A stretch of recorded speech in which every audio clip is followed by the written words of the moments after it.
it obviously wasn't the geography police that did that. But, yeah, you're right, though. But either way, the cops, let's see, was that Officer Grant or Chuck? Wow. Remember Chuck? Which we won't mention the descriptor that we used to put at the end of that rhymes. But... especially since we're teaming with New York's finest here today, we want to kind of keep it... yeah, we want them to still like us at some point. Yes. Well, just salute all the guys from the 109th Precinct for me, please. Will do. You got it. All right, Jim, thanks for calling. All right, I Thanks did. For the history lesson. I did have a question for Marty. Well, there's our geography lesson for today, because you know what? Because I don't know anybody I used to hang out with over here. Used to say, I'm from Whitestone. What would we do without it? I don't know. Well, yeah, but that's right. And as far as that goes, I mean, this was definitely part of the Whitestone cruise circuit, because you would go past Francis Lewis / Whitestone Park.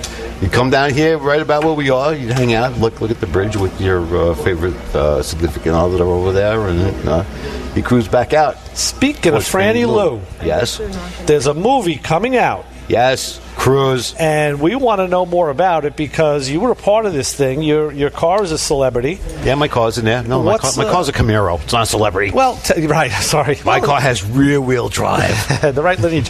Tell us about the, what that was about. First, let me mention that we are broadcasting live from Malba, and I still think we're in Whitestone. I don't know, when I see the bridge. Whitestone. Yeah. But, we're here. We're looking at the Bronx right now. Not the Bronx. Not the Bronx. You can give us a call like Jim did at 516-572-7440 and talk to us live about this. We'll get Gary the local brush on here in a few minutes and talk about pinstriping. Yeah. But tell us about that movie. What's the name of it? What was the inception? And well, okay. I only have I don't really have any kind of official inlet to the information, but it was made by a local guy from it was from his time, like 86, 87. So It's a little bit past where my prime of hanging out. Oh, hear that? I hear that. Yeah. That's music, and it's about the what life was like on the Boulevard. It has a couple of major league actors in there. Right. The guy who produced The Wrestler was involved in the project. Okay. And there was a number of nights back. It's about 1.5 years, 2 years ago, where they were filming, and a lot of the Whitestone Queens car contingent showed up. I mean, it was like a car show at the lot, and they had us driving around, simulating a cruise, a typical cruise night back in the day. And there's a couple scenes in there where they set up drag races and so forth. Oh, there goes the Alco. The Alco racer, the Black Beast, Howard Koplik. Yes. Yes, I think the walls are still shaking. Wow. And essentially, it sounds pretty cool. I mean, it was kind of funny watching kids that like my son and my daughter's age dressed up like the way we were. Yeah. And it was like, wait a minute, there's something wrong here. Here's us old guys, jeans and t-shirts and whatever, and they're dressed up in the Capizios and Nembazoli jackets. Yeah. Well, wait. It's not Brooklyn, okay? That's right. It wasn't Chris. Sorry, Chris, if you're out there listening. Yeah. But it should be pretty interesting. Like I said, there's some major league players in there. And my car shows up in a couple scenes. As a matter of fact, one of them is one of the drag races. So when is that movie scheduled, or is it scheduled to be released? It's scheduled to come out in September the 28th. Okay. And I'm not sure exactly the release. I know it's going to be in at least a couple theaters around here, or at least a theater around here.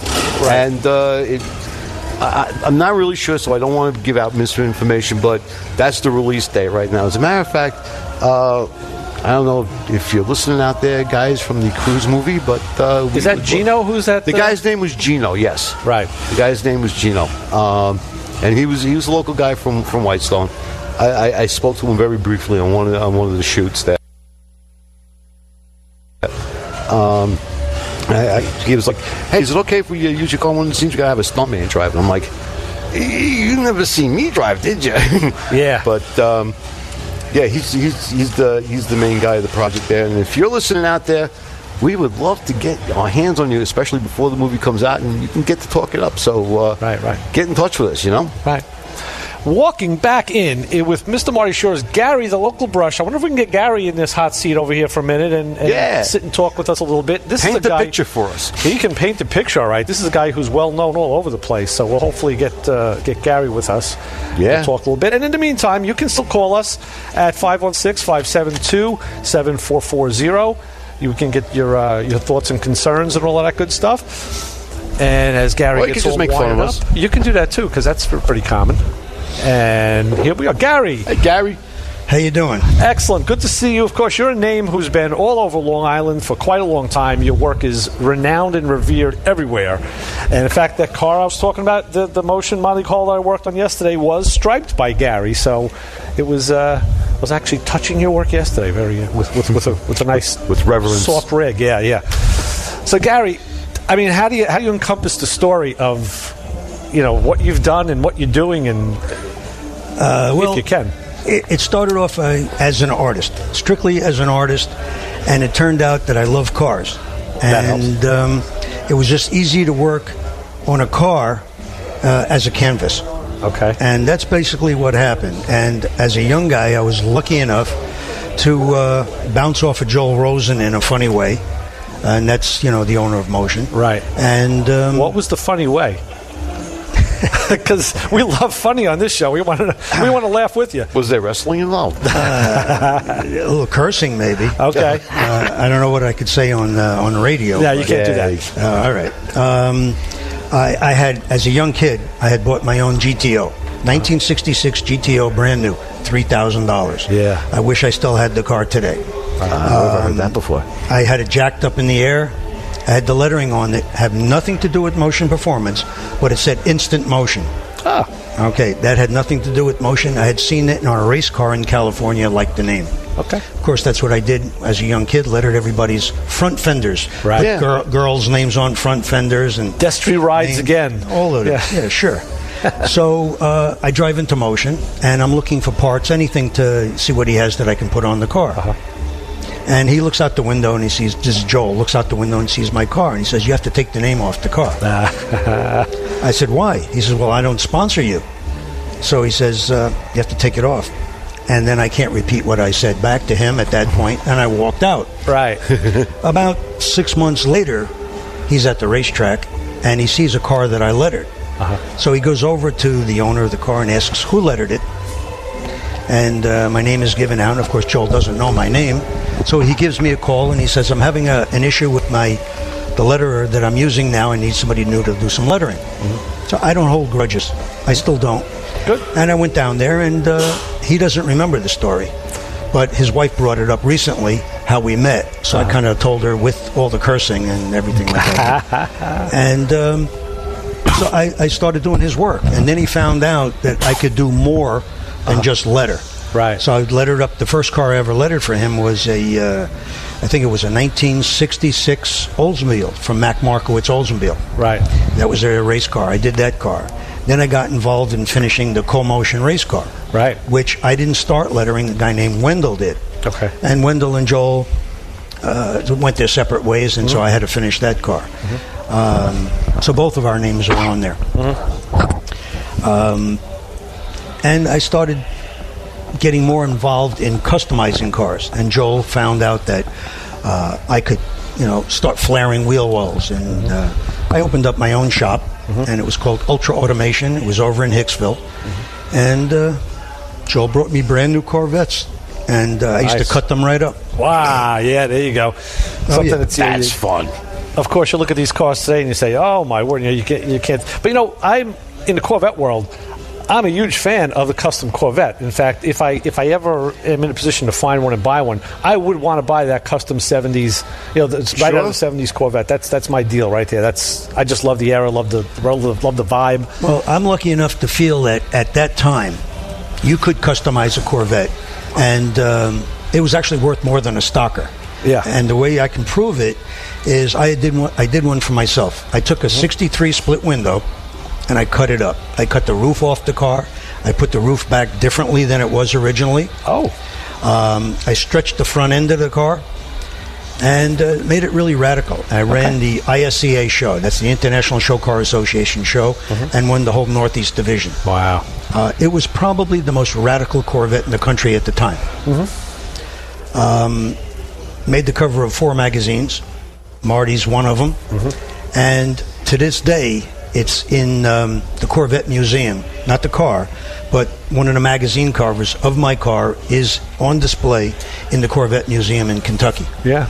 And I didn't know that until about 2 years ago when a friend of mine was down there and he says, your Corvette is on the cover in the show. Wow. That's high praise. Yeah. So that makes me feel good. Oh, absolutely. Absolutely. It was a great canvas. The Corvette's a great canvas. It's sexy lines to begin with. They look great. You look at these cars, and the time stands still. They still look as good now as they always did, maybe even better. And of course, the new ones are right along with them. But then when you start to modify them, and being a modified guy like myself, Oh yes. wheel flares, side pipes. You do the 3 lights in the back, the shark nose. I mean, you go. Sky's the limit. You get to put your name on it. In other words, nobody's going to mistake your car in the parking lot for somebody else's. It's not like a couple of Camrys parked together or something. There was even a Corvette wagon. A lot of guys, I know a lot of our listeners remember the Corvette wagon conversion, and there was a Trans Am conversion as well. Yes. As a matter of fact, that was on one of the Instagram shots sites very recently there. Well, I didn't do any of those, but I did a lot of cars for Joel. Yeah. All the parts that he would sell, well, he says, we got to build them. And then we got a little too far when we started doing Mako Sharks. Yeah. Well, that, of course, was the inception for the 68 Corvette. That was the Mako preceded that. The 63 it preceded. Right. Actually, it was built in the late 50s. Yes. For General Real Motors. early, yeah. Right. Yeah. And then Joel decided, let's build some of those. Right. And he got involved with a guy named John Silva, who originally built that body style. And the two of them got together in a partnership that lasted 5 minutes. And Joel went his way, and John Silva went his way. Okay. And Joel was good at production. He between him and Marty, they had the advertising, so his name became more popular than John Silva's. Right. And then I painted a bunch of them, and then Joel let me do pretty much what I wanted, as long as I had that blend from dark on the top to the light on the bottom. Right. He let me do what I want, so I slipped fish scales in there, which we all know sharks don't have fish scales. Right. But it was just the theme of the car. Yeah. And nobody knows this, but I'll put it out there today. One of those cars, I put the fish scales on backwards. Really? Yep. Oh, boy. Okay. Was that by mistake? Or was that? It was a mistake. I didn't realize it until I saw it in a picture. I looked at it and I said, those are backwards. Holy mackerel. This is a long time afterwards. Oh, wow. And I still see the picture of it, so I know that one of them is backwards. Now I figure everybody in the audience is going to start going through magazines and the books. And it's actually in Marty's book, one of them that is, it's No backwards. kidding. Yep. Okay. I'll have to look. So I have his other books at home. I'll have to check that out. Another Where's Waldo moment. Right, but where's Waldo? Where is Motormouth Radio today? We are up at the Malba Car Show in Whitestone. Sorry, Jim, but that's what we're going to call it. It's Whitestone. We're right up here off the base of the Whitestone Bridge. The crowd has pretty much stayed the same. It's a small, hearty crowd, and it's really hasn't. Like as Billy pointed out, Billy Velvet, life is short. You got season when you can. And besides that, cars don't melt. No, so that's true. And neither do people for the most part. Years past, he's had the Goodyear ice cream truck right at the corner here. And we were always fighting to get our ice cream and eat it before it did melt because it was usually very hot. This show is usually very packed. It's kind of this place is like usually this mass humanity. Today it's much more sparse, but it is raining. Right. Some people probably looked out the window and said, "Nah." No, absolutely. Yeah, but but we are here, 90.3 WHPC, Motormouth Radio. We're here out of the studio today. They got us out into the dampness to clear or clog our sinuses, however you want to call it. And we're talking with Gary, the local brush, of course, a name, a guy who's synonymous with custom pinstriping and painting all throughout Long Island. See? Beautiful. Yeah, those shark noses on those Corvettes, that stuff is show Sean. Show him the picture. This is Sean, this is our world here. This is what we eat, sleep, live, and breathe. Some impressive stuff we love. The motor was almost as high as the roof of the car. Yes, absolutely. That is one impressive. Now, along with building, for other people, you have a little impressive stable of cars on your road, or you have had throughout the years. I know you still have a real nice one, right? I have it here. Yes. Yeah, I drive a 1940 Ford. Right. It's mostly my everyday driver. I kid everybody.